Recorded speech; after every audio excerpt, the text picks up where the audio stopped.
In the sun-scorched fields of Bethlehem, long before the crown and the kingdom, there was a boy named David. He was a shepherd, tasked with guarding his father's flock, and his world was one of quiet solitude and looming danger.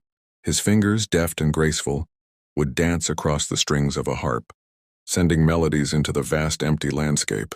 But this was a peace easily broken. When a lion, all muscle and menace, began a low, predatory crawl toward a stray lamb, the music stopped. He broke into a sprint, his feet kicking up clouds of dust as he closed the distance. In a single, fluid motion, his torso and arm pivoted, spinning a simple sling with astonishing speed.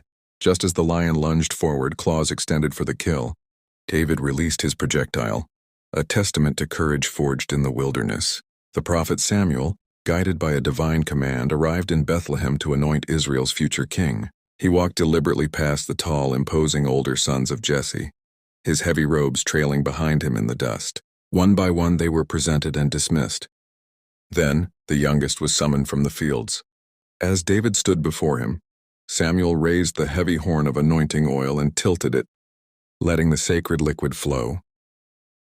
A silent statue as the fragrant oil ran down his face, his hair in simple shepherd's clothes billowing gently in the wind that swept through the gathering. In that moment, a shepherd was marked for destiny, his future forever altered. Years later, this shepherd boy would face a challenge that terrified an entire army.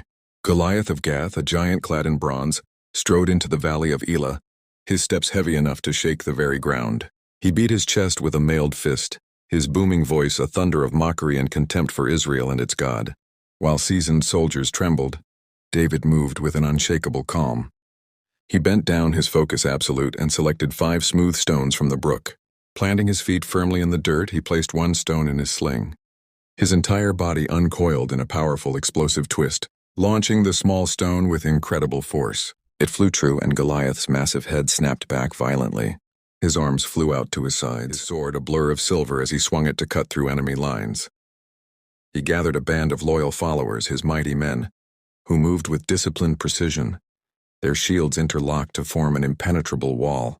In the chaos of battle, he was a master of combat, once parrying a crushing blow from a hulking adversary, then responding with a lightning-fast forward thrust that found its mark.